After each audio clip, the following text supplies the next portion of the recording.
लोकसभा चुनाव के तीसरे चरण का आज मतदान शुरू हो गया और आगरा लोकसभा सीट पर मतदान किया जा रहा है। मताधिकार का प्रयोग कर रहे हैं मतदाता मतदान केंद्रों तक पहुंच रहे हैं। हमारे साथ आगरा लोकसभा सीट से भाजपा प्रत्याशी और भारत सरकार में मंत्री प्रोफेसर आशीष मेरे साथ हैं।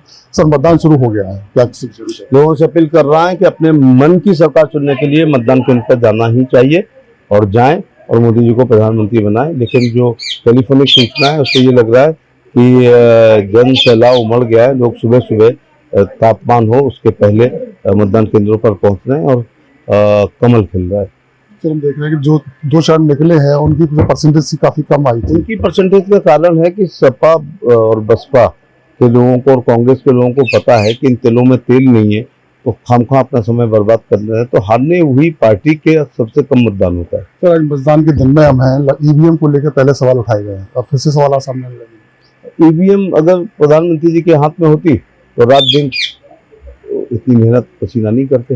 और फिर ईवीएम बेचारी शक की निगाह से देखी जाती है। तेलंगाना में सरकार बन जाती है तो ईवीएम बहुत प्यारी है, आंध्रा में उनकी बनती है तो ईवीएम प्यारी है, दिल्ली में केजरीवाल की बनती है तो ईवीएम बहुत सही है, पंजाब में उनकी बनती है तो ईवीएम बहुत सही है। 2007 से 12 पूर्ण बहुमत की बहन जी ने सरकार बनाई, ईवीएम बहुत अच्छी थी। 12 से 17 अखिलेश जी ने बनाई तो ईवीएम बहुत अच्छी है। मैनपुरी जीतते हैं तो ईवीएम अच्छी है, फिरोजाबाद हारते हैं तो ईवीएम खराब है। तो ये दोहरा मापदंड है। रायबरेली लोकसभा सीट को लेकर दावा किया जा रहा कांग्रेस की ओर से सबसे बड़ी जीत होगी और उससे कांग्रेस को बल मिलेगा। नहीं तो कोई अनहोनी की बात होगी क्या?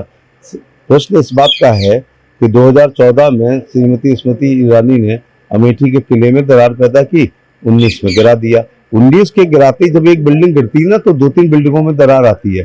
तो अमेठी हारते ही रायबरेली के महल में दरारें आई और उसका प्रतीक है कि सोनिया गांधी जी ने पलायनवादी प्रतिक्रिया अपनाते हुए राज्यसभा में चली गई। स्वास्थ्य का कारण दिया, ये वैसे भी एक साल में एक आध बार आते थे, तो ये स्वास्थ्य का कारण बहाना है। और ये मेरी तो रोज तो आते नहीं है, रात 2 बजे तक तो कॉन्स्टिट्यूंसी में रहते नहीं है, एक भी दिन का नागा। तो ये साल में 1 या 2 बार आते हैं, तो आ सकते थे नहीं स्वास्थ्य। तो राज्यसभा का सांसद बीमार नहीं होना चाहिए, उसको भी बहुत काम होता है। अमेठी की हार से सोनिया गांधी का कॉन्फिडेंस लूज हुआ और वो राज्यसभा में चली गई। उनका रायबरेली छोड़ना ही कांग्रेस की हार का कारण बनेगा। एक आखिरी सवाल, मैनपुरी को लेकर भी यही दावा किया जा रहा है समाजवादी पार्टी की ओर से कि मैनपुरी परंपरागत सीट है, मुलायम सिंह यादव की सीट है। परंपरागत सीट पिछली बार हारते हारते तो बची थी। पिछली बार केवल एक बात कह रहा हूँ कि बीएसपी से गठबंधन ना होता तो नेताजी केवल 94,000 से जीते थे, तो हार जाते। और बीएसपी से वोट लेने के बाद परंपरागत सीट थे तो फिरोजाबाद, कन्नौज जो बदायूं है वो हार चुके हैं।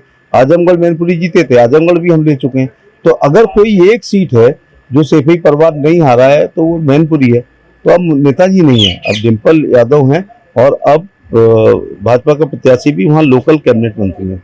तो ये देखिए, हमारे साथ प्रोफेसर आशीष बघेल हैं, आगरा से लोकसभा प्रत्याशी हैं, भारत सरकार मंत्री हैं। आज मतदान के दिन अपने घर से निकले, मतदान करने के लिए गए हैं और लगातार दावा किया गया है कि भारतीय जनता पार्टी इस चुनाव में, लोकसभा चुनाव में बड़ा परचम लहराएगी, साथ ही विरोधियों पर भी तीखा हमला बोला है। लक्ष्मण शर्मा, आगरा।